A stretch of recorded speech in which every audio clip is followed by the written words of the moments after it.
Dans cette vidéo, tu vas apprendre à multiplier des fractions. Donc toi en fait, tu as déjà vu une propriété en classe, donc cette propriété-là. Alors qu'est-ce qu'elle nous dit? Donc là on a deux fractions, A sur B et C sur D, avec B et D, différents zéros car on ne peut jamais diviser par 0. Alors qu'est-ce qu'on nous dit? Donc A sur B fois C sur D, c'est égal à A fois C sur B fois D. Qu'est-ce qu'on a fait? En fait, ce qu'on a fait, c'est qu'on a multiplié les numérateurs entre eux, A fois C, et ensuite, pour le dénominateur du résultat, on a multiplié les dénominateurs entre eux, B fois D. Donc c'est la seule chose à faire quand on multiplie en fait des fractions. Donc c'est vraiment beaucoup plus facile que l'addition, la soustraction ou la division de fractions. Là c'est vraiment l'opération la plus simple sur les fractions. Alors on va faire ce premier exemple. 4 huitièmes fois 2 tiers. Donc on applique la règle qui est au-dessus. On va faire pour le numérateur 4 fois 2. Et pour le dénominateur 8 fois 3. 4 fois 2, 8. Et 8 fois 3, 24. Alors, en général, ton professeur te demandera de réduire au maximum le résultat. En fait, donc si tu sais plus comment on fait, tu peux regarder la vidéo que j'ai faite. Donc la vidéo simplifier au maximum une fraction. Donc c'est ce qu'on va utiliser. Donc en fait, là, on va simplifier cette fraction. Donc on va chercher un diviseur commun à 8 et 24. Et bien c'est 8. Alors, si on divise 8 et 24 par 8, donc 8 divisé par 8, ça nous fait 1. Et 24 divisé par 8, ça va nous faire 3. Et voilà, 1 tiers, donc entre 1 et 3, est-ce qu'il y a un diviseur commun? Non, à part 1, mais 1 ça ne nous servira à rien. Donc il n'y a plus de diviseur commun, donc la fraction est réduite au maximum. Deuxième exemple, moins 1 tiers fois 2 quarts fois 7 demi. Donc là en fait, on multiplie 3 fractions entre elles. Et bien c'est la même règle, on applique exactement la même règle. Peu importe le nombre de fractions que vous allez multiplier, 10 fractions, 15 fractions, 5 fractions, 20 fractions, peu importe, c'est toujours la même règle. On multiplie tous les numérateurs entre eux et ensuite tous les dénominateurs entre eux. Alors pour le numérateur, donc on va faire moins 1 fois 2 fois 7. Voilà, on n'oublie pas le petit moins ici. Pour le dénominateur, 3 fois 4 fois 2. Alors moins 1 fois 2, moins 2. Moins 2 fois 7, moins 14. 3 fois 4, 12. 12 fois 2, 24. Alors, est-ce qu'on peut encore réduire cette fraction? Oui. Quels diviseurs communs ont moins 14 et 24? 2. Donc là, on peut diviser moins 14 et 24 par 2. Moins 14 divisé par 2, moins 7. 24 divisé par 2, 12. Et là, 7 et 12 n'ont plus de diviseur commun, mis à part 1. Donc là, on a réduit au maximum. Alors, troisième exemple. Donc là, c'est un exemple un peu spécial. Je ne sais pas si vous avez remarqué, mais là, en fait, on a des très grands nombres. Enfin, très grands nombres. En tout cas, des nombres plus grands que ceux que j'avais mis au-dessus. Alors, donc c'est toujours la même règle. On va faire 54 fois 42 et 30 fois 63. Sauf qu'après, on va utiliser une petite astuce, en fait, qui va vous permettre, en fait, de ne pas avoir un résultat avec des trop grands nombres au numérateur et au dénominateur de la fraction. D'accord? Donc ce sera beaucoup plus simple après pour pouvoir simplifier votre fraction au maximum. D'accord? Au moins, vous ferez moins d'erreurs. Donc tout d'abord, on applique la règle. 54 fois 42.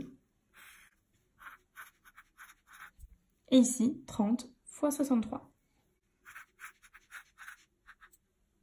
Alors, donc là, on va appliquer cette règle-là sur les fractions égales. Donc, vous avez vu qu'en fait, sur les fractions égales, lorsque vous multipliez le numérateur et le dénominateur d'une fraction par un même nombre, donc là, on multiplie le numérateur et le dénominateur par le nombre C, la lettre C, et bien en fait, ces deux fractions seront égales. Donc en fait, si j'ai une fraction comme ça, A fois C sur B fois C, donc là, vous voyez qu'on a un facteur commun. Donc, C sont deux facteurs égaux. Et bien, en fait, je peux les simplifier. Et j'aurai la fraction A sur B. Ce sera toujours égal à la fraction A sur B. Donc en fait, on va utiliser cette propriété-là pour pouvoir continuer notre calcul et nous simplifier la tâche. Alors, 54. Comment je peux écrire 54? Sous la forme d'un produit. 9 fois 6. 42. Comment je peux l'écrire? Je peux l'écrire 6 fois 7. Maintenant, 30. Comment je peux écrire 30? 30, je peux l'écrire 6 fois 5. Et 63, je peux l'écrire 9 fois 7. D'accord? Alors maintenant, on va appliquer la petite règle que je vous ai expliquée à l'instant. Donc, vous voyez que là, en fait, on a une multiplication de 4 facteurs au numérateur et une multiplication de 4 facteurs au dénominateur. Donc en fait, nous allons appliquer cette propriété. On va essayer de chercher deux facteurs égaux au numérateur et au dénominateur de cette fraction. Par exemple, ici, on a 7 au numérateur et on a 7 au dénominateur. Donc en fait, je peux barrer ces facteurs-là. Ils vont se simplifier. Quoi d'autre? Ici, on a 9 et on a aussi 9 au dénominateur. Donc je les barre, je les simplifie. Là, j'ai 6 et 6. Est-ce que je peux les barrer? Non, parce qu'en fait, il faut qu'on ait le même nombre au numérateur et au dénominateur, d'accord? Pas les deux mêmes nombres au numérateur ou pas les deux mêmes nombres au dénominateur, hein, attention. Hein.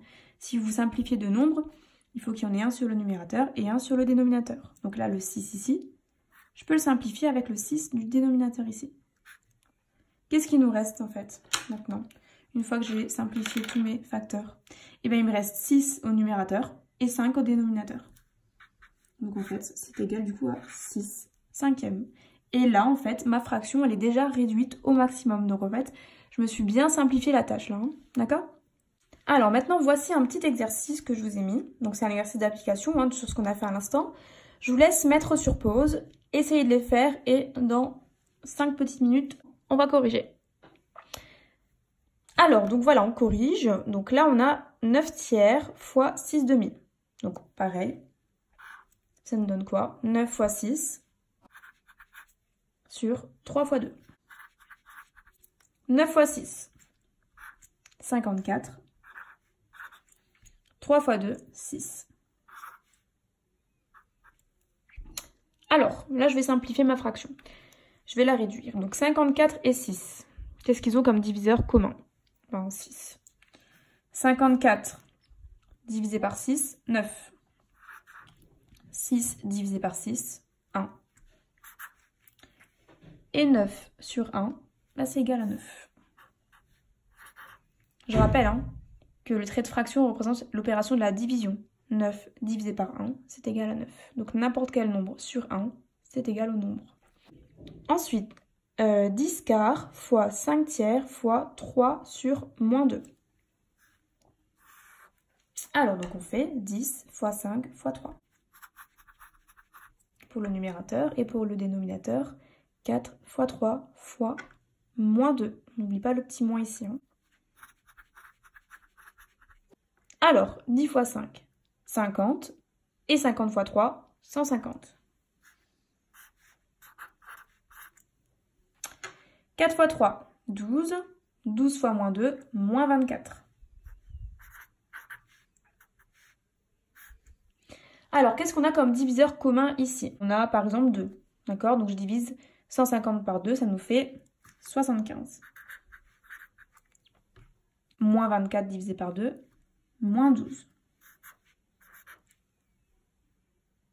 Ensuite, 75 et 12, qu'est-ce qu'ils ont comme diviseur commun? 3. 75 divisé par 3, 25. Et moins 12 divisé par 3, moins 4. Et 25 sur moins 4, donc 25 et 4 n'ont plus de diviseur commun, donc la fraction est réduite au maximum. Ensuite, donc là on est sur le cas qu'on a fait tout à l'heure avec des nombres assez grands, donc 14 fois 15, 30 fois 21. Donc, pour l'instant on applique la règle basique, 14 fois 15 et 30 fois 21 au dénominateur. Alors, 14, on peut l'écrire comment? 7 fois 2. 15, comment je peux l'écrire? 5 fois 3. 30, je peux l'écrire 6 fois 5. Et 21, je vais l'écrire 7 fois 3, vu qu'il y a déjà un 7 au-dessus. Ensuite, je vais simplifier mes facteurs communs.